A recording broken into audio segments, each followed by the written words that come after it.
If you've got a voice, then pull up a seat. Real talk drops with every beat. No echo chamber, no disguise. Welcome to the Dead Mike Society. This is John. This is Danny. Welcome to Dead Mike Society. So what's up? Well, there's something different. Oh, what could it be? We're in a new studio. We got our studio. We got the YouTube channel. Exclusive. Everyone is seeing us, and this is our first episode. What do you think about Number that? one. Well, I'm excited. I mean, we've been doing a podcast off and on since roughly 2020. Since COVID. Since COVID. Yeah. And we've made it this far. I mean, I'm just saying it's been huge steps. We've done a lot to get here, and we're finally here. So hello, YouTube. Hello, YouTube. This is Dead Mike Society with John and Dan. Yeah. And why don't you subscribe, like, follow us. Smash the subscribe, smash the like. I have a question. So what are we about? Like, who are we to talk about these issues that we talk about? Like what qualifies us to have a YouTube channel? Well, in your opinion? I mean, first of all, we are from America, and we've been through the middle class. We've been through the poor class. We've been to the upper middle class. I mean, we've taken the whole ride. You know what I mean? So we can speak on subjects because we've experienced both success and hardship. So I think our opinion matters because we're giving it to you real. We're giving it to you from our hearts. And we're not giving you a lot of fluff. Like, we're not in here wearing designer jeans. We're not here with, like, some kind of commercial sellout promo thing. Right. We're just real. We're from L.A. We're from LA. Yeah. That's it. So now, does the fact that we grew up in the 80s make a difference? Like, to the younger generation? I mean, I think the younger generation can only hear about stories from the 80s that are 30 seconds long. So I'm not sure if they can relate to an hour-long show. But I think that we can touch on things that matter today and not necessarily historically, because we understand what's happening today, what's going on in society, what's going on social media, and how to empower yourself.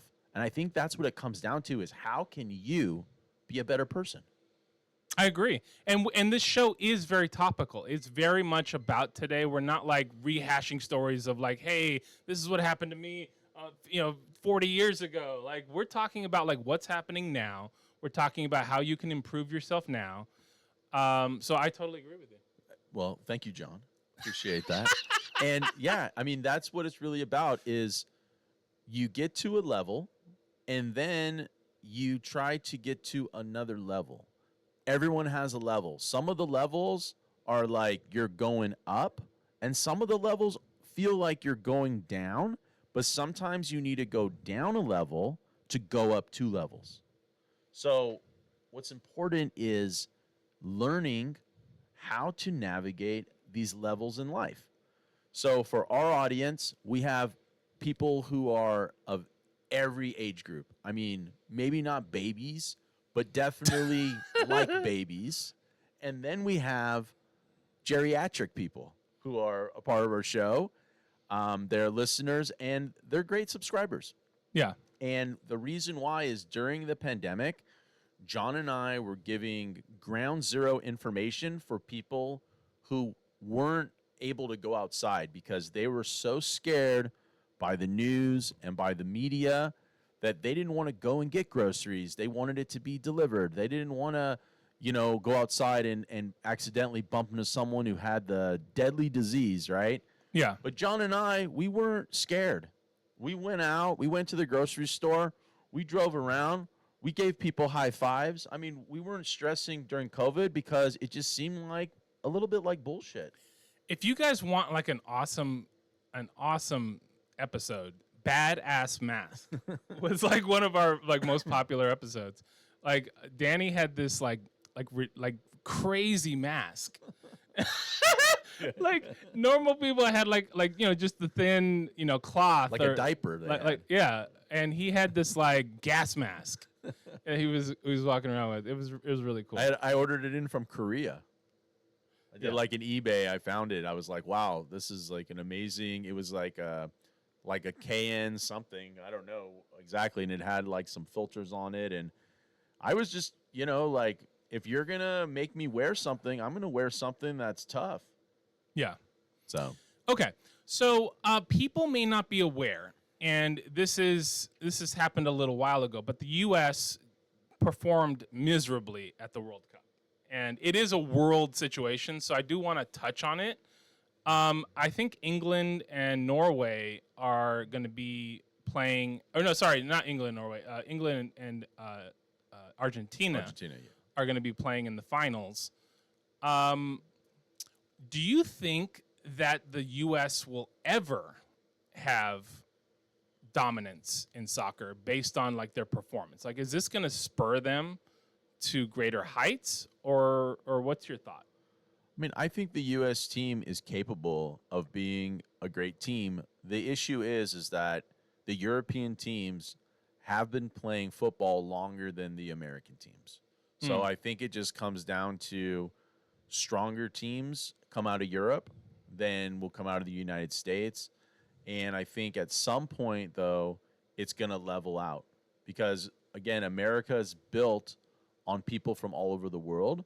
So I think at some point we're going to have more European players. Yeah, no, I agree. And that's where it's coming down to because it's all about talent. And you don't have to be necessarily from that place to play for that team. Yeah. Okay. So we saw an article about artificial seafood. And so my question is, what is artificial seafood? Is that like an Impossible Burger or is it something different? And what do you think about that type of product on the market? Well, I think I would hate it if I ate it. Why? I like real seafood. I don't really want fake seafood. I don't want things that are make-believe, that you design it and you put all the flavors to make me feel like it's seafood. I want the actual seafood. I want it to come out of the ocean or out of a river. Like I want to be a part of that food chain. I want to eat something. I don't want it to be like this is 30% salmon and this is 20% soybeans and this is 5% omega 9s and this is I mean, what are you putting in your body and then you don't even know? Like you're giving so much trust to this laboratory that basically is creating something to make money. They're not creating it to feed the world out of like, the goodness of their heart. Right. They're going, here, we want to make $1 billion. We want to be like Beyond and all these other companies, Impossible. And I've had those. I've had an Impossible Burger. I've had that stuff. And you know what? It doesn't taste bad. I'm not hating on the flavor of it. It tastes fine. I had one at Burger King. Yeah, that actually is a good burger. Like if anyone's interested in trying like artificial food, I would recommend that, like just as flavor wise. Q Burger King, whatever their King, the crown. Put the crown now on our screen. The crown, yeah. Hey, have it your way. Free plug. Now, if you like Burger King, subscribe. Right. I'm just kidding. Subscribe because you hate Burger King. Yeah. So, okay, the burgers were good there, but do we know the long-term effects from eating Impossible Burgers? We don't. Right.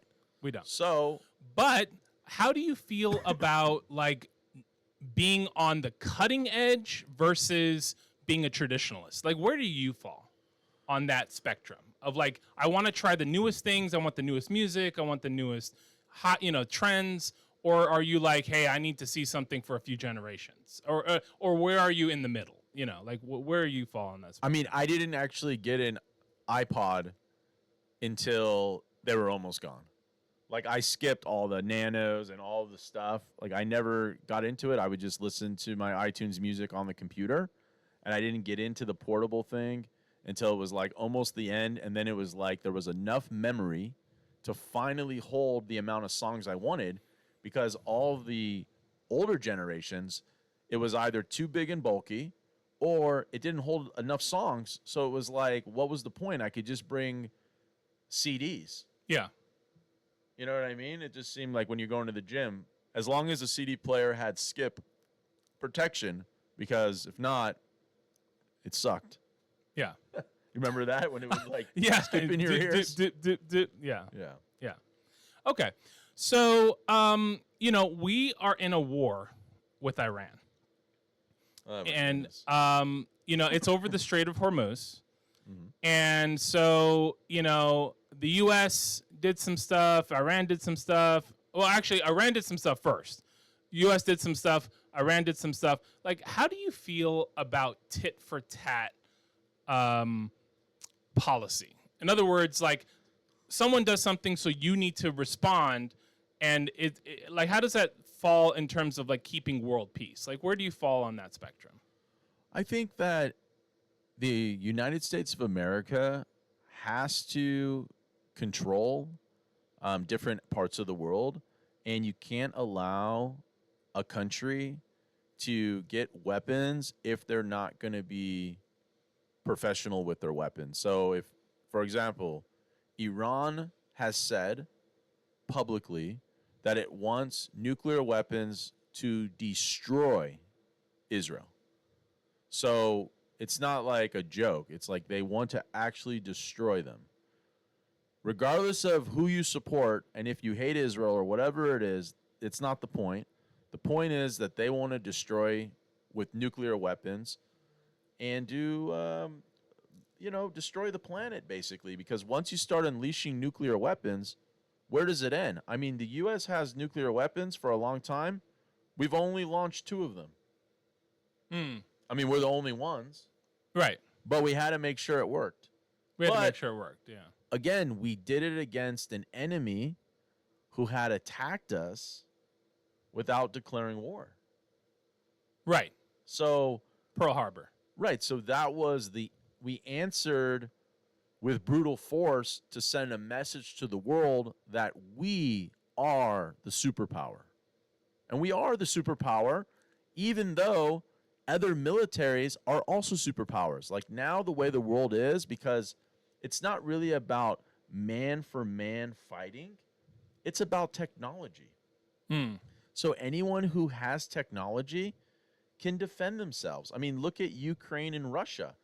Ukraine, on paper, should be getting absolutely destroyed by Russia, but because they have technology, they can keep themselves up in the fight. What do you think? Well, okay. When you were talking about Japan hitting us and the fact that we responded and that we basically haven't been attacked since, in the sense of like, I mean, obviously 9/11 happened, right? But that was a little bit different. That was like a terrorist organization, and we did go after Osama bin Laden, and we haven't really had any issues since then either. So I totally agree with you. Okay. Yeah. Now, 9/11, I still kind of think there may have been a conspiracy with 9/11. Okay. Because do tell. In all of the documentaries, one thing that they point out is that jet fuel cannot melt steel. So they did a test. They put jet fuel and steel together. They ignited it, so it got to the hottest level it could, whatever Kelvin that is, and the steel would not melt. But in the Twin Tower, it melted to the ground. So I am not convinced that an aircraft would be able to do that with fuel, and that is the official report.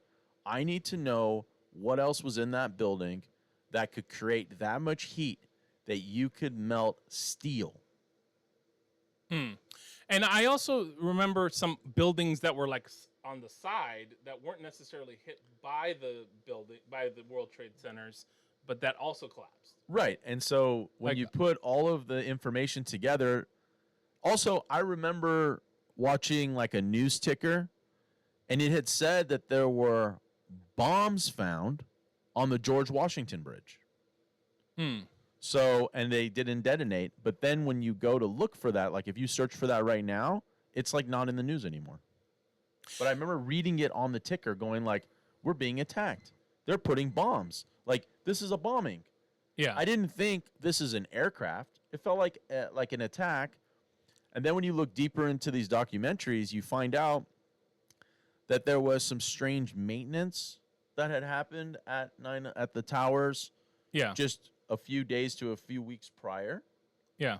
And they can't really explain why. They said it was for elevator shafts. Now, here's the devil's advocate, right? So I'm going to ask about the Pentagon plane, and I'm going to ask about Flight 93. So, like, if the World Trade was part of that, like, do you think that the Pentagon and the Flight 93 were also, like, part of that? Like, in other words, there were reports that there were people with box cutters on these planes. But where's the plane? What do you think about that? But where's the plane? The plane that hit the Pentagon, there's no plane. Like, where is that plane? I still want to know. Like, look for that right now. Where's the plane that hit the Pentagon? Why can't they find one piece? Yeah. I mean, that to me is strange. So Maybe they have it. Maybe it's in a museum now. I mean, I want to know. If you know where it is, get in the comment section and tell us, where the hell is the plane? okay. So what it says is that the plane path of destruction ended in the alley between C ring and B ring. So they are saying that there was actually wreckage found. Can you pull up a picture of it? Let's see. Let's see if I can get a picture of it. And then we'll share a picture. If we figure out how to do it. This is our first day in the new studio. Yeah. All right. So here, So I see wreckage, but do you see a plane? I do not. That's the problem I have, is that there's all these pictures of all this wreckage, but there's no aircraft. Right. It's really weird. So so you think that a bomb went off in the Pentagon? What about Flight 93, which people were calling from the airplane and saying, oh, you know, there's people with box cutters, and they were calling their family members and saying like, oh, like they were calling to say they love them and stuff like that. So do you think that it was like a dual pronged issue, like bombs and people? I think that the planes were hijacked, Okay. but I think the way that the terrorists got on the planes were planned. Like, I don't think that they were able to hijack the aircrafts without help. And remember, the airlines are run by the federal government.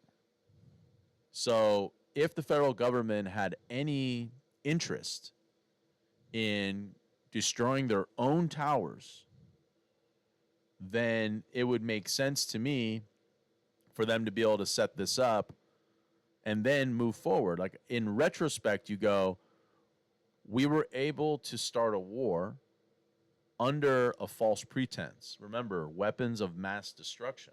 Right. There were no weapons of mass destruction. There were none. They never found any. Never found any. But they weren't able to get the American people to want to get back into another war without a reason. So you think that it was an oil grab, and so we were trying to go in for the oil, for the territory, and so we created a reason that the people could get behind, like a political reason. And so, I mean, okay, let's start here. We don't know for sure, but this is what we are thinking about based on like what we're going. Is that what you're saying? I'm basically saying that we don't know, but in retrospect, like now, it's like even Saddam Hussein was hung, okay? Yeah. So the person who we were going to war against, who had weapons of mass destruction and then didn't, his own people overthrew him later and hung him. So I'm just saying, I think we were trying to take over the government of the Middle East in Iraq. Yeah. And also, what's interesting now is Iraq is right next to Iran.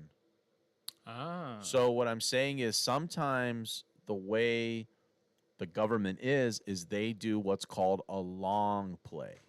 They don't do things now that is going to be apparent until a decade or two later. Like what I'm saying is they're setting up. Yeah.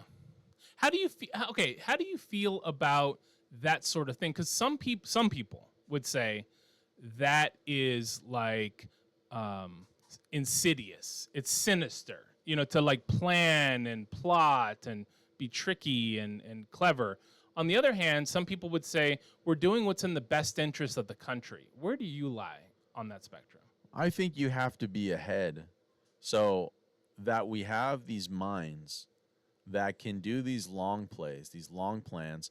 I mean, even with technology, I mean, the stuff that we have now in front of us, this is obsolete. We have all the old stuff. Saying the new stuff that's out, I mean, that's part of the reason why they're even giving us these alien files, is they're going like, look at the old stuff. You want old stuff? Here's the old stuff. So the government is able to create these long plays to take over governments, to protect the nation, but also to secure plans for the future. So if it is oil, if it is waterways, if it is land, if it is resources, we have to do it. I mean, we've always been an imperialistic country. Yeah. So why would that change? I mean, we didn't overthrow the Royal Army, okay, the Virginians, and make the United States without having to get into the trenches. Yeah. I mean, we had to get in the trenches to get out of. We were birthed out of war. Exactly. So, and then we had to demonstrate, and we had to fight. I mean, we had to fight. I mean, almost every country around us, we had to fight at some point. Yeah. To even have the land that we have today. I mean, we had to fight ourselves. I mean, revolutionary, and then you had to fight, Spanish. You had to fight Mexican. You had to fight Filipino. I mean, we're nonstop fighting machines. Yeah. We have a multi-billion-dollar, maybe trillion now, military. Anyway, why don't you talk a little bit about, you were in the military. I was in the military, yes. I was in the Marine Corps. Now, I want to give a huge, footnote. I was in the reserves, okay? So I was an admin in the reserves. I was in the 4th Light Armored Reconnaissance. So Marines are both soldiers and another job title. That's why I went into the Marines, because I wanted that experience, but I also wanted some training for when I got out. So I did admin for a while. Well, thank you for your service, and that's part of the reason we have this military banner going around TikTok and YouTube. So you might have seen it. It's just how it goes when you get into social media. There's all kinds of stuff starts popping up in the algorithm. So if you see John with a Marine cap on or when military outfit, he was in it, right? And we're happy for his service. And really, I'm just happy the United States. We just had a 250th birthday. Yeah, and we had a big spectacle at the White House. What did you think of those fights? I thought they were badass. I did too. I thought that was actually like a really well done pairing. Like, in other words, like sometimes I think maybe you can tell me, but what I think is that sometimes they pair two fighters to have like a longer, more technical, spectacle, and sometimes they pair fighters for like really intense knockouts or like a really exciting fight. Like, is that real, or is that just my wishful thinking? I think you're right. I mean, that's part of the promoter's job, is that they go, all right, we got 3 hours. So we have to set up fights that are going to be entertaining for 3 hours. So we need a few fights that are fight of the night, 1 minute knockout. And then we need a few 15-minute fights. Right. You can't have all 1 minute fights. The whole night's done then in 10 minutes. Right. So you need some fighters that they grapple and they defend and they do all the jiu-jitsu. And anyway, shout out to all of the jiu-jitsu fighters. I want to say that art of fighting is absolutely ridiculous. I mean, it is insane. If you love jiu-jitsu, hit that like button. And comment what you think about jiu-jitsu, because we're also interested in your comments. We want to build a community that's interactive. We want to have comments and we want to hear from you. So if you have anything that you want to say about the show, if something we said, totally went against what you're thinking, throw it down in the chat so we can hear from you and we can take your information back. Absolutely. And also, if you want to join the fan club, you can go to thedeadmikesociety.com and you can put in your email, and we're going to be sending out a newsletter. Also, we have some merchandise up there. So if you want to look at it, you need a coffee mug, you want a t-shirt, you want a sweater, whatever you really want, it's not all up there, but send us a message too. Just say, hey, you know what I'd like? I'd like to get a bandana or whatever it is. And we'll try to put a Dead Mike Society bandana. And we'll be having some fan parties, and we'll be giving away merchandise and other things, probably gift cards and whatever else we can think of to really bring people into the Dead Mike Society, because this is really about a family and being able to talk about all of the topics that people want to talk about, but because of political affiliation, either you're very liberal or you're conservative. Strong, right, very conservative. It's sometimes hard to have these conversations. So, like with John and I, we lean, I would say, a little bit both ways. Like, I lean a little bit more conservative. John, maybe a little bit more moderate, maybe a little bit more, right? Yeah, I'd say so. Right, so it's like we can have difference of opinion, but we don't let that dictate every single thing. Like, we're not running out and going, oh, that's fake news. This is fake news. Oh, this is pseudoscience. That's not real science. Like, we're actually trying to get to the bottom of it. Yeah. Right?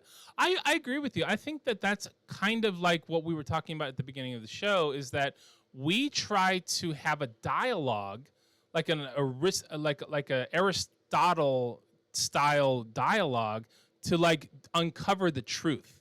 Right. We try to figure it out. And the other thing we try to do is, I'm a huge proponent of AI, okay? But I do think that using the human mind is important. I think that like having a dialogue, interacting with people, so like having the community, having Dan and I, like we are trying to learn from each other and bring you that dialogue so that you can take it into your life and maybe have dialogues of your own. So we're trying to, be influencers in a way, but like in a different way. We're not trying to sell you like jeans, like Dan was saying. We're trying to sell you like a upgraded way of life. Right, and a different way of thinking. Like for me, I've been studying Stoicism. So a lot of like Marcus Aurelius and like those kind of thoughts are really important to me. And I'll tell you, they're pretty simple. Like when you read them, the thoughts are simple. Like, for example, if there's an object blocking your road, then that's the road you must travel. So when you think about Can you give an example? Like, what do you mean? Like, Well, like when you say that, is that a metaphor, or are you being literal? Well, I'm saying it's a metaphor for your thinking. So, for example, a lot of times what people do is they just try to avoid things. They go, I have a drinking problem. So now I'm not going to go to bars. I'm not going to go into the grocery store if they serve alcohol there or sell alcohol, because I'm recovering from alcoholism. Yeah.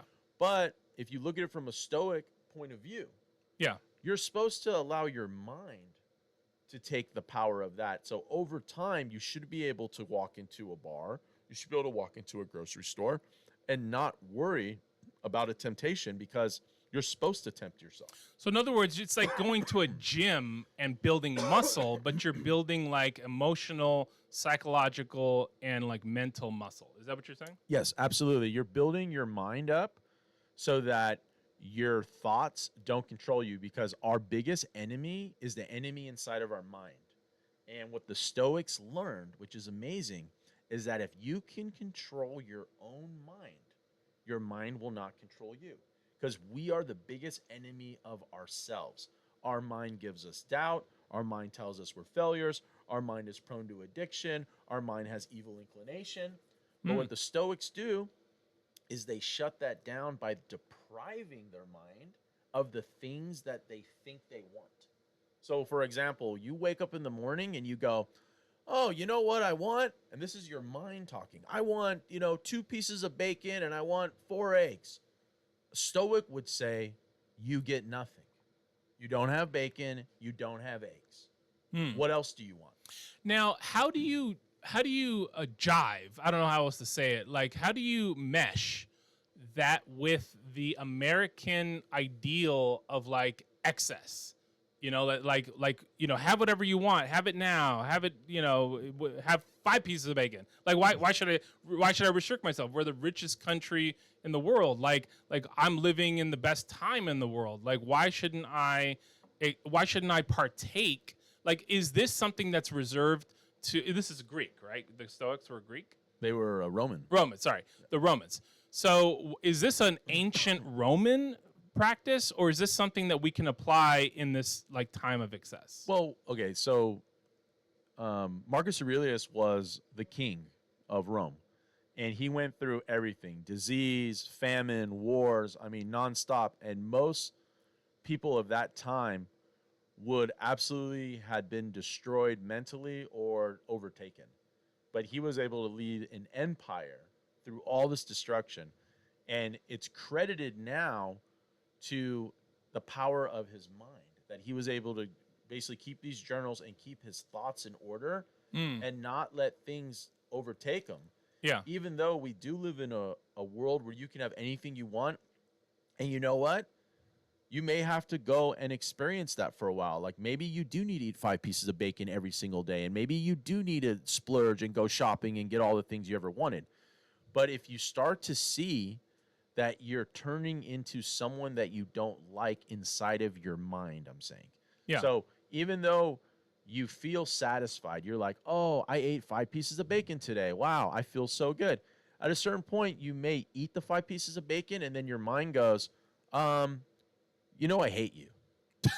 Right? I'm just saying, right? So you're going like, wait, why does my mind hate me? Like, right. Whatever it is. So what I'm saying is, if you want to take back your mind, you need to start to tell it no. If you always feed into the things you want, you'll never be able to control it. And I mean, the Stoics were extreme. They would do things like their mind would be like, oh, it's freezing. And they'd be like, no, you're going to walk through the cold. And it would be things like that where you would have to test your will. You'd test your body. You'd have to live through famine. You'd have to do these things to yourself. Like they would practice war when there was peace. But they would practice like they were in war. They would get ready for combat. They would go to the trenches. They were ready to fight, and there was no enemy. But when the enemy came, they were so ready to beat their ass. It was insane. Wow. And that's because of the Stoicism. The nations that were like, just eating chicken and rice and dancing all through the night and not caring, they got destroyed. They got blasted, dude.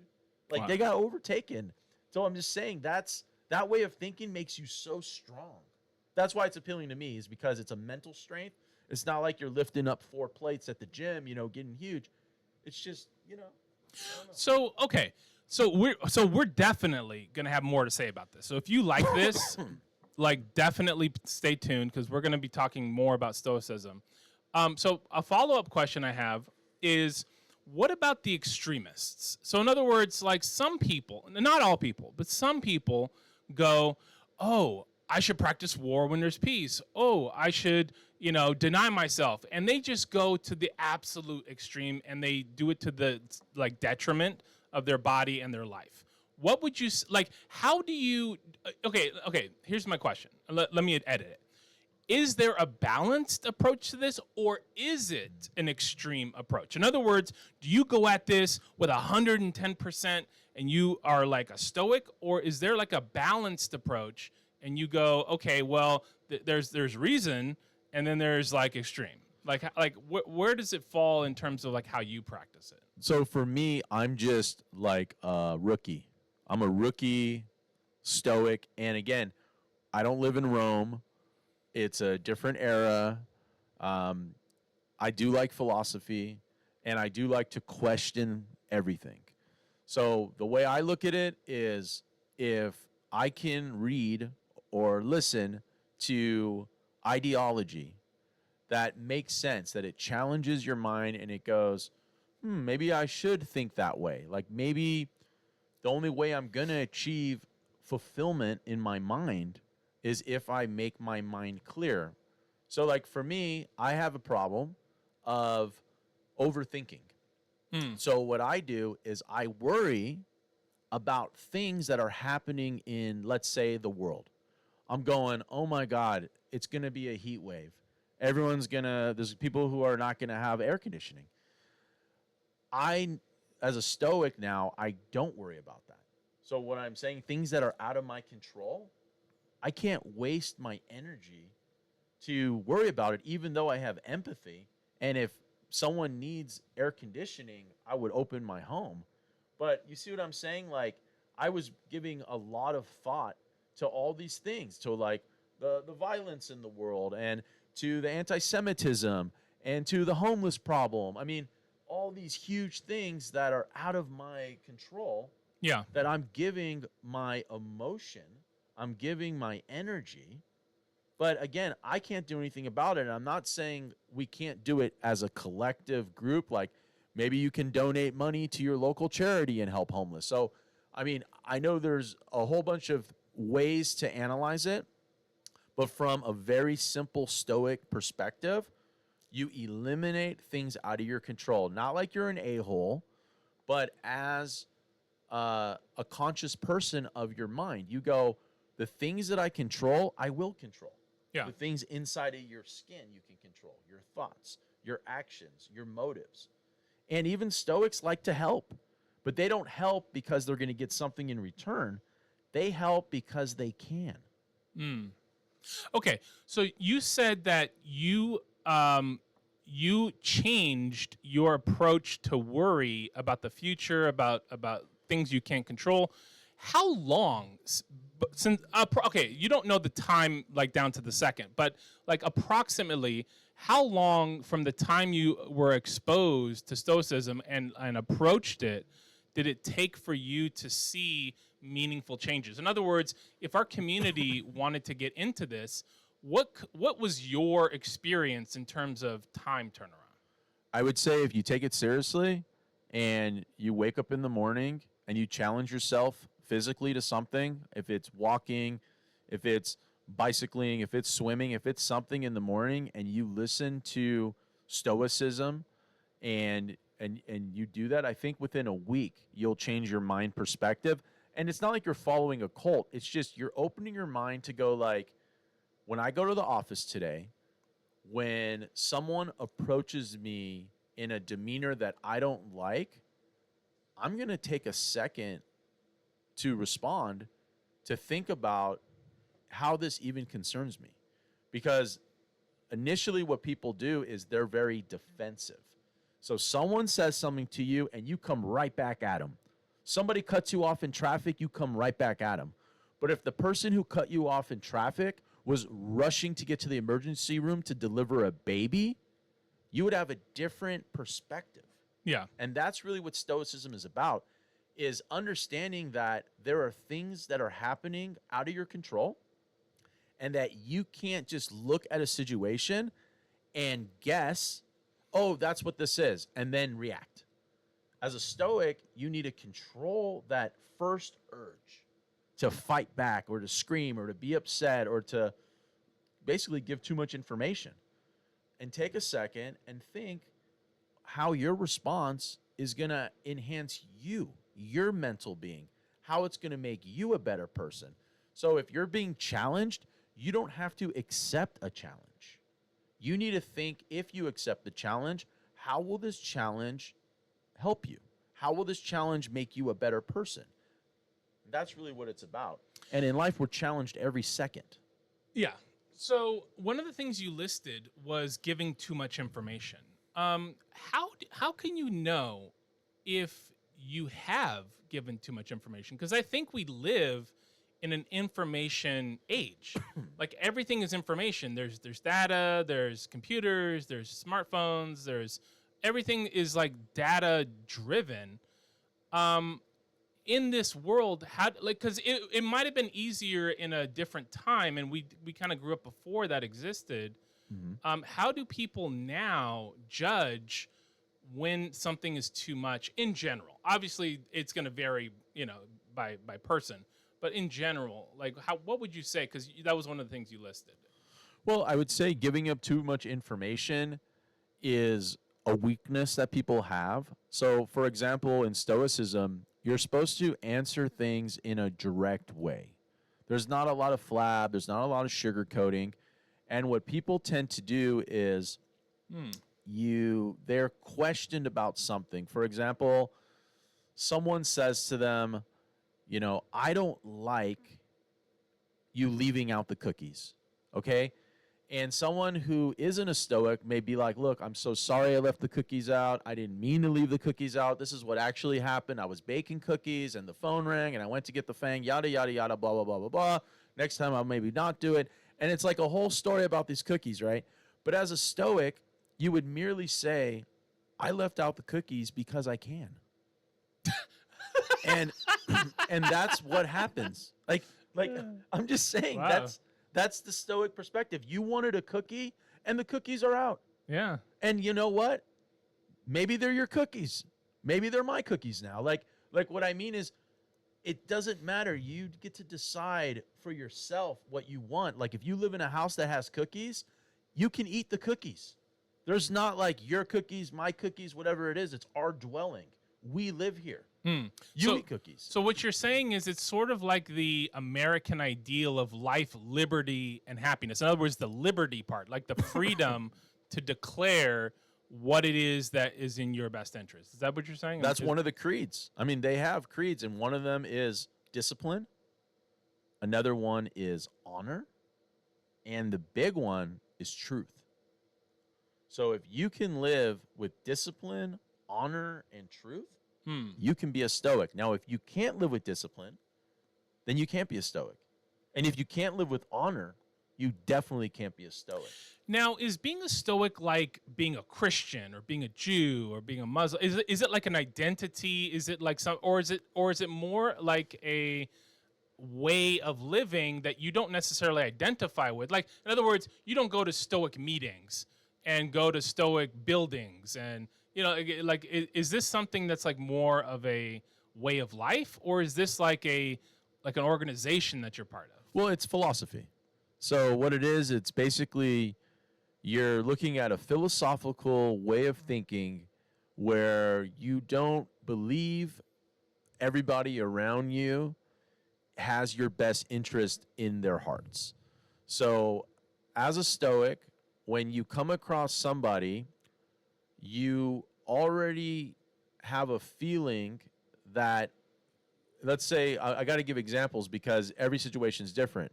Yeah. But like at work, for example, the people who come up to you at work, they may want your job.